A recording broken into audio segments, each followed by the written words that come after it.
And so here were some of the findings that he had. One is that the unchurched are actually the dechurched. 60% of the unchurched actually went to church regularly when they were kids, and so they're very familiar with church. And it's not that they hate the church and that they're angry at the church. So the perception is, we think of them as people who've never been to church. The reality is 60% of the unchurched individuals attended regularly as kids. They're not strangers to the church. And I think this is good news for us. There's also the trust gap. The unchurched think that the church is relevant within the community. They just don't trust it. Churched people, it's the opposite. We trust the church, but we don't think that the church is relevant within our communities. And so that affects the way that we behave. That affects our practices, our theology, all of those kinds of things. I'm going to keep blowing through this very quickly. The mission of Jesus was to seek and to save the lost. That's it. Simple mission. He came to earth to seek, to find the lost and to save them. And the question is, does our mission as the church reflect Jesus' mission? And typically, a lot of American churches don't reflect the mission of Jesus. They're about growth. I'm actually reading a fascinating book, which I'm thinking about using this on Wednesday nights as a study, to walk through the scriptures using this book. But I just ordered it, and it is absolutely phenomenal. It's called Small Church Essentials, and it's written by Carl Vaders, and he's a minister at a small church, and like around 100 or less. And his premise is that a lot of churches, even in seminary, we were taught a model about like how to grow the church, how to move beyond the 200 barrier. It was all about grow numerically. And he said it's based on a model that bigger churches use, and it doesn't work for smaller churches. So smaller churches end up feeling inadequate. We feel like we're failures. And I've experienced this a lot over the years. Like you look like you're a loser, like you're inadequate, like you can't grow a church no matter how hard you try. His premise is maybe the growth is spiritual growth. That the vast majority of churches, 80% of church membership in the churches, 80% of the churches is held in churches 100 members or less. And yet we shift our mind and we're like, oh man, if we're small and we're not growing and we're not pushing past the 200 barrier, we're failing. And so his premise is that's not true. We can still grow as a church, but it doesn't have to be this exponential growth. Because when you have healthy small churches, then you have members who are equipped to go out, and then they become the church planners of the future. And that's a model that we don't really use. And so churches look so inward at themselves that they just kind of implode. So kind of a fascinating book so far. Okay, the hurdle, 60% of unchurched people, they feel intimidated. They're not indifferent. Or they are kind of indifferent. So the question is, why not just visit? Well, 60% say that they feel intimidating. Churches feel intimidating and confusing. And I talked about this last week. If it's confusing for people and they don't know what to expect and they don't know what they're walking into, or we don't know what we stand for, hence this. His whole thing is we've got to get super focused as a church and know what we stand for. What's the mission of us? What's the mission of our congregation? What's our purpose? And if you can't say that in one sentence, it's too complicated. It's too confusing. Look again at the mission of Jesus. For the Son of Man came to seek and save the lost. There's a period at the end of that sentence. That's it. That's why Jesus came. Okay, what actually works? Personal invitation. We talked about that last week. So Okay, let me jump into today because here's the important thing, the application. What do we do with what we learned last week? What do we do about this? How do we reach the unchurched? How do we step into their lives? Liv, I put you on the spot on Wednesday. On Wednesday, I made Liv, well, she volunteered to be my secretary, and I gave her some really difficult scenarios. And we'll talk about some of those in the sermon today, about when you have these pressing needs from people in the community. What do you do as a church? How do you help people? And they don't trickle in, one here and one there. Like, these pour in regularly. I get requests every single day. And so at the end of that, I revealed that those were actual scenarios, and I had printed off emails that I had received this last week. Every one of those scenarios was a real scenario. So the question is, how do 99% of the people who reach out to us in some kind of a need, some kind of a physical need, 99% of them are unchurched. 99% of them. What do we do about it? Beyond the physical needs, how do we help them? How do we reach them? So this is the application, moving into action. So the foundational mandate is love. The first application is not a program or a handout. It's the evidence of our transformed hearts. That's what people migrate towards. They migrate towards transformation. Actually seeing viable change that they can see in somebody's life, and they say, I want to be a part of that. I want to be a part of that. So what's the sign of a disciple? John says this, in John 13, 34, 35, he says, by this, all people will know that you are my disciples. This is actually Jesus. John is recording it. By this, all people will know that you are my disciples if you have love for one another. They will know that you're my disciples. What's a disciple? It's another word for it. Follower. Yeah, follower. You'll know that they will know that you follow me. Jesus is saying this. This is the same 2,000 years later. They, who's they? All people, right? All people will know that you follow me by this one thing. If you have love for one another. All right, well, what does that mean? In practice, what does that mean? Right, we can say it. Can you imagine? All right, imagine for a second, married couples. They say, I love you. Honey, I love you. I adore you. I absolutely, I give you my whole heart. I love you. But then they're never home. Right? Like their actions. They're never home. They're short-fused. Judgmental. Why are you always, right? Sentences that start with always. They're just automatically just loaded. Why do you always, then they just light into the other partner. The question is, do they really love their spouse? It's not a trick question. The answer is no. Right? The biblical definition of loving your neighbor, it's found in Deuteronomy. It's when it first appears, and then it kind of, well, that's not right. Leviticus. I think it's Leviticus 19. You have this mandate to love your neighbor as what? As yourself. Well, what does that mean?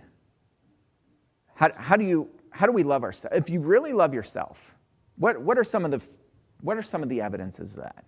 This is open-ended. Like, I'm actually looking for answers. What are evidences that we love ourselves?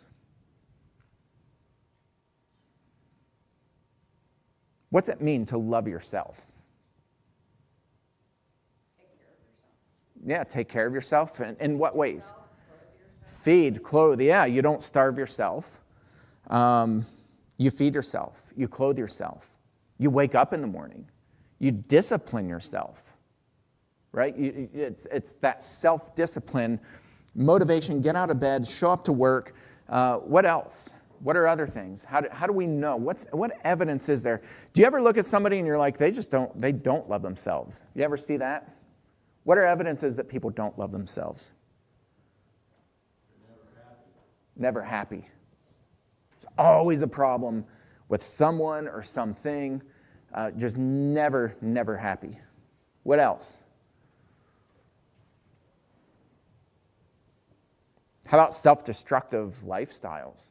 Just spiraling, and I'm not talking necessarily where you're harming other people, but self-harm, substance abuse. That's an evidence that you have low self-worth, that you don't think much of yourself.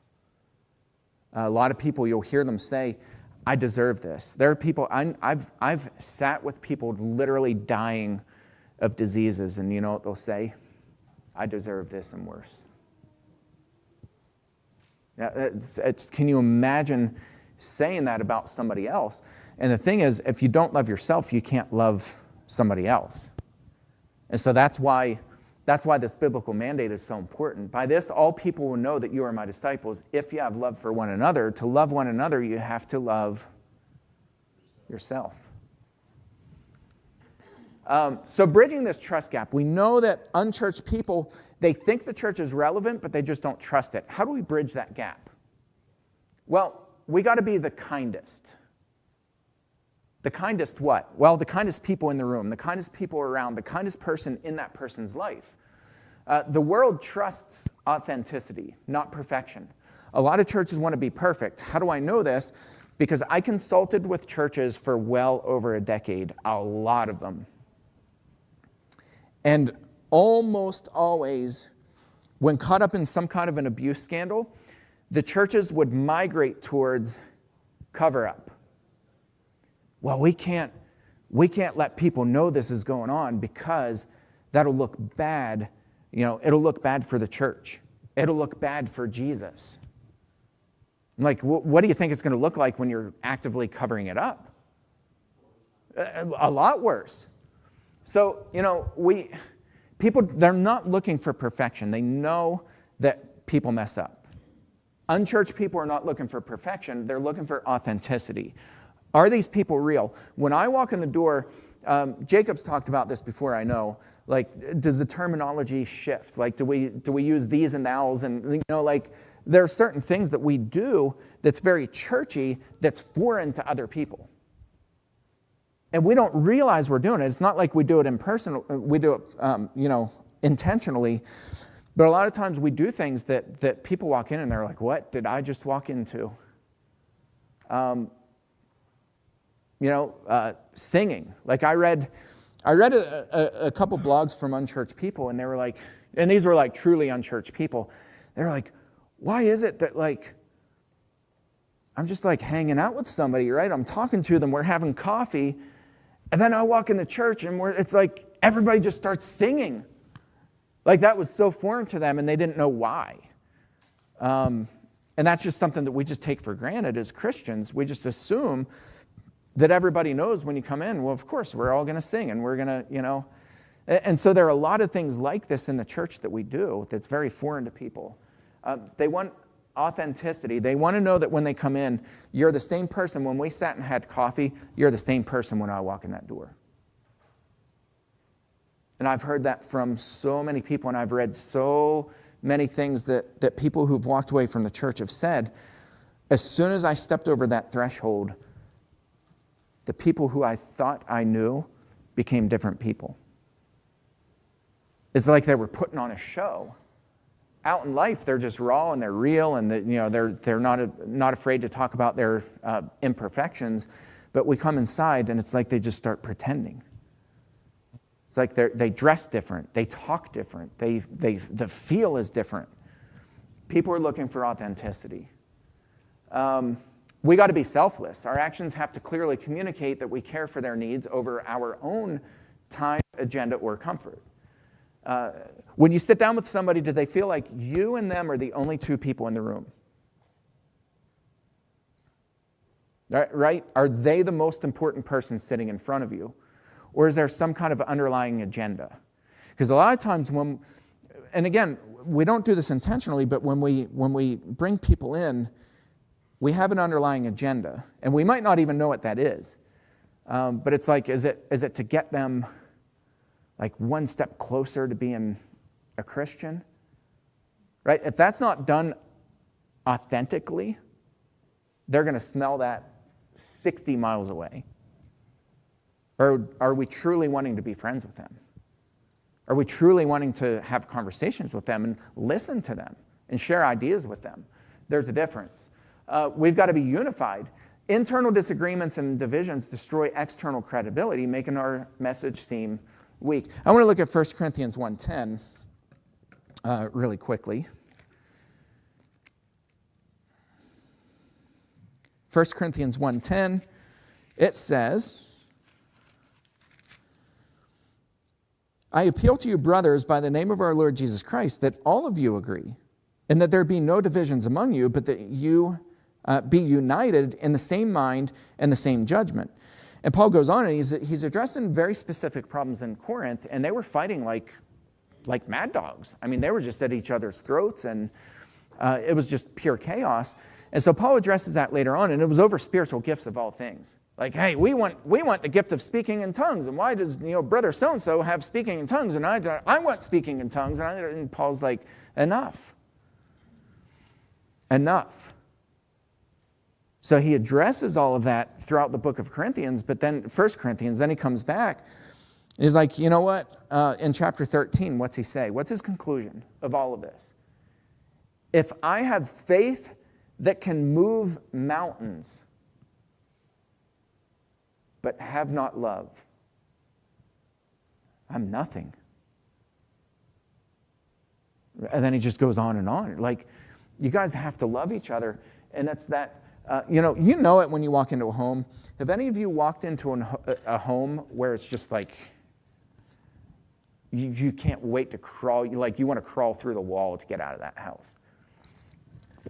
I grew up in a home where, not my home. I grew up going to a friend's home who, it was a rough home. I mean, it was rough. And the dad was a severe alcoholic, had severe PTSD from Vietnam. It was rough. And it was just like literally things being thrown across the house, curse words that I didn't even know existed, and I had heard them all at that point. Just berating and yelling and screaming. He eventually drank himself to death, very literally. It was just one of those things, like you looked at that family and you're like, this family can't last like this. The mom, just a sweet lady, but just so many problems. The kids, I could go on down the line. Every one of they're all adults now. I could go down the line and just every single life just shattered. So Paul's addressing that in Corinth, and he's like, we can't function this way. We've got to be unified and let love guide us. Addressing the intimidation barrier. Okay, we know that unchurched people feel intimidated. They want that personal invitation. We have to help them not feel intimidated. We have to have a clear vision and all that stuff. So the unchurched find the churched intimidating or confusing because we often use insider language. It's what I was just talking about. We have hidden rules or use a demanding, judgmental tone. Lots of people have told me that when they came to this congregation, they finally felt like they were not judged. We had, I don't want to use any names because it's not fair if I don't have permission to say that, but I've had multiple people say, we walked into churches, we were mocked, we were made fun of, we were told that we didn't really belong there. I'm like, you got to be kidding me. Like, I can't even wrap my mind around that. It's hard for me to wrap my mind around that. So gentleness and respect goes a long way. We're called to be prepared to share the hope that is in us, but to do so with humility, respect, and a gracious attitude. Never arguing to win a point. This is in here. I used to be that person When I went to college, my roommate, best friend and roommate, he was Baptist, and we just clashed on certain theologies. And I'm telling you, we would have all-out bloodbaths. And it was he'd be standing up on his bed, and I'd get up on my bed, and we're each trying to get taller to prove our point, because if you're taller, then you have more authority, right? I guess, or you're smarter, closer to God, I don't know. But we're crawling on top of furniture, trying to prove our point to win an argument. And for me, it was that was my duty as a Christian, was to be right, to have the right doctrine, and to show that this is what the Bible says. Anybody want to guess if that won him over? No, it didn't win him over. Unfortunately, we've remained very, very good friends throughout life. But I look back on that and I was man, was I an arrogant 18-year-old college student who just thought I knew it all. My goal was to win an argument for Jesus.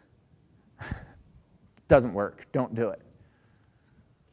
The manner of sharing. Always be prepared to make a defense to anyone who asks you for a reason for the hope that is in you. This is Peter saying this. Yet do it with gentleness and respect. In other words, Peter's saying when you run into unchurched people, always be prepared. Always, right? That word's important. I said in a marriage, that's not a good word to use. You always, blah, blah, blah, blah, blah. There are certain times when that word is good to use. This is one of them. Peter says, always be prepared to make a defense to anyone who asks you for a reason for the hope that is in you. So what does that mean? And do it with gentleness and respect. What does that mean?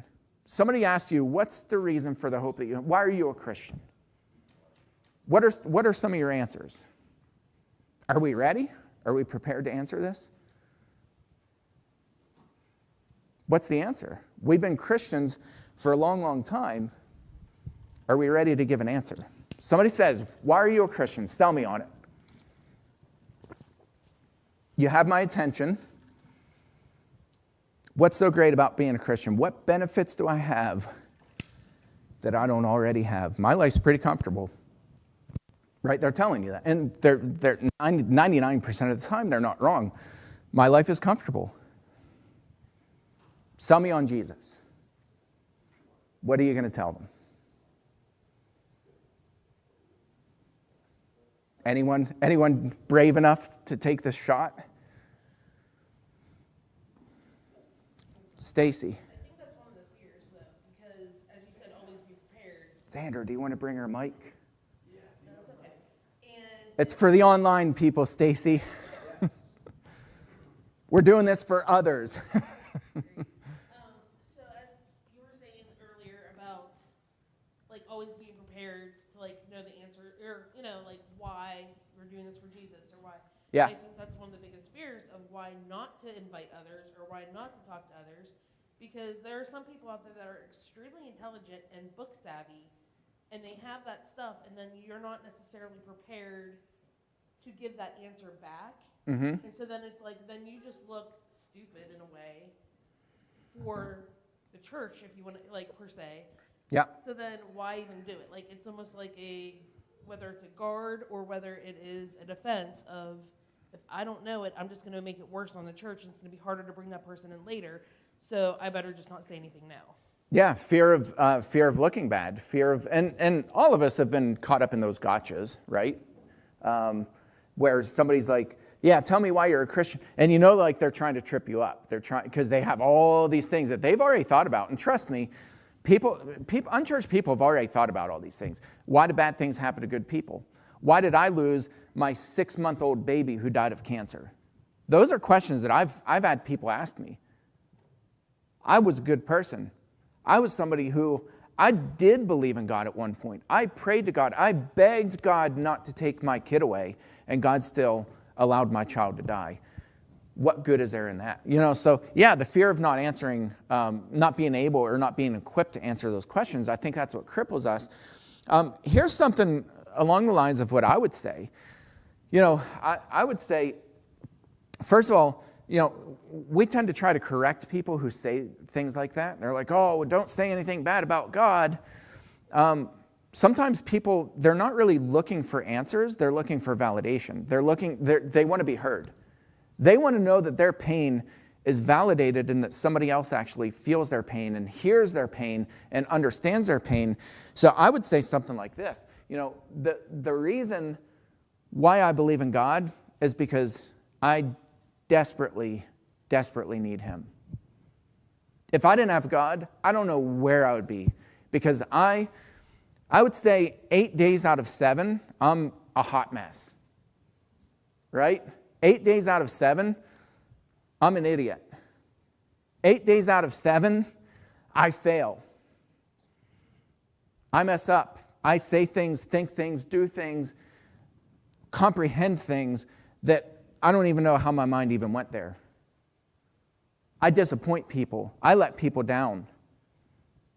I'm a failure in every sense of that word, and I need God's grace.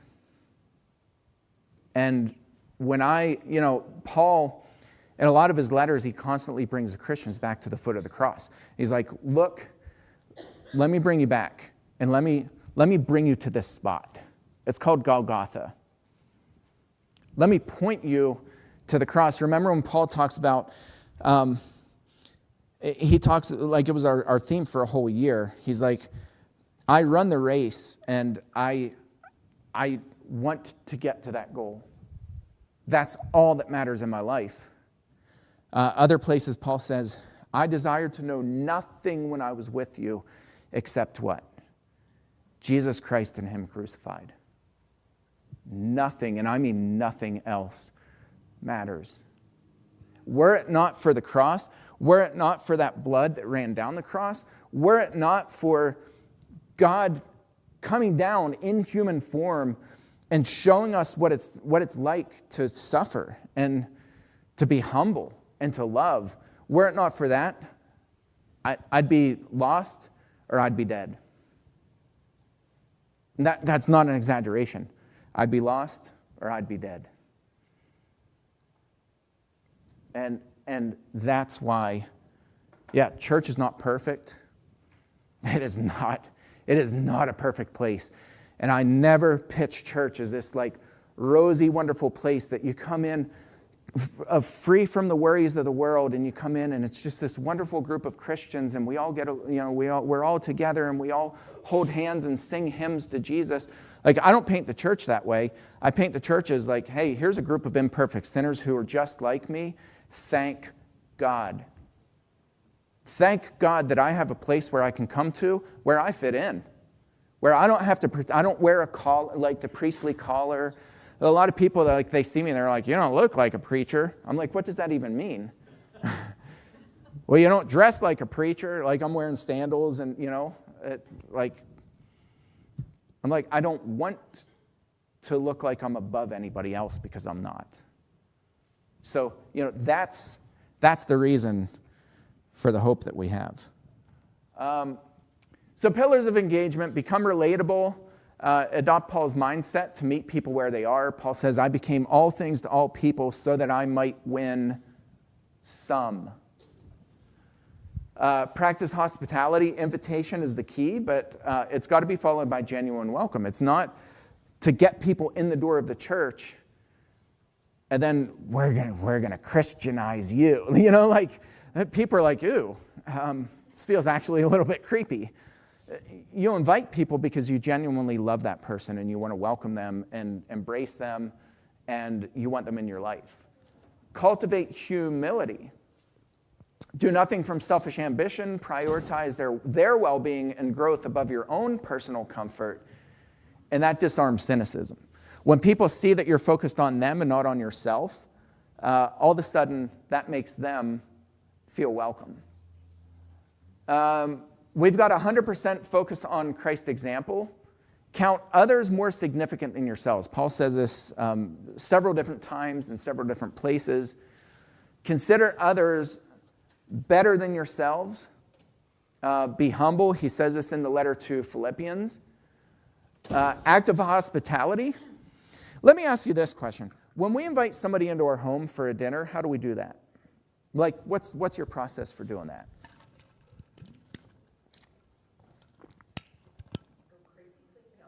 Yeah, go clean everything.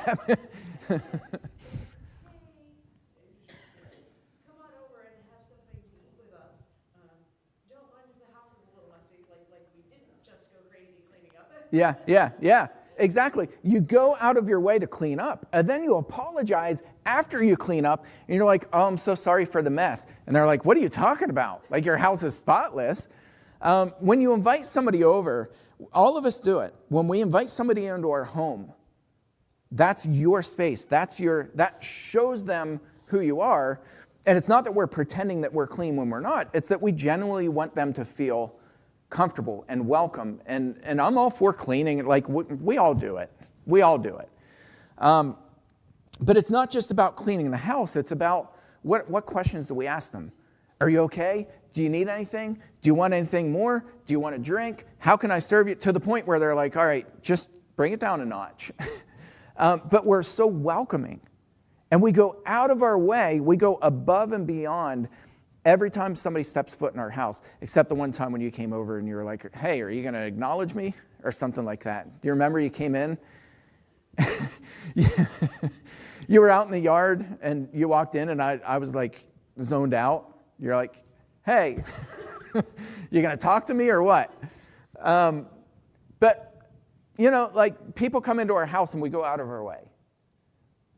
But when people come into church, a lot of the times, all that kind of falls to the wayside. And we're like, well, I told them that they're invited. I told them our door's always open. Can you imagine if we invited people into our homes that way? Hey, our door's always open. If you ever want to come, you know where to find me. Exactly 0 people are going to walk through that door. Exactly 0. And so if we think of the church as our own home, and this is the place where we're going to invite somebody in and we are going to go out of our way to welcome them, to make them feel comfortable, people notice and they appreciate that. I think that also pertains to the part we were saying before about expecting them.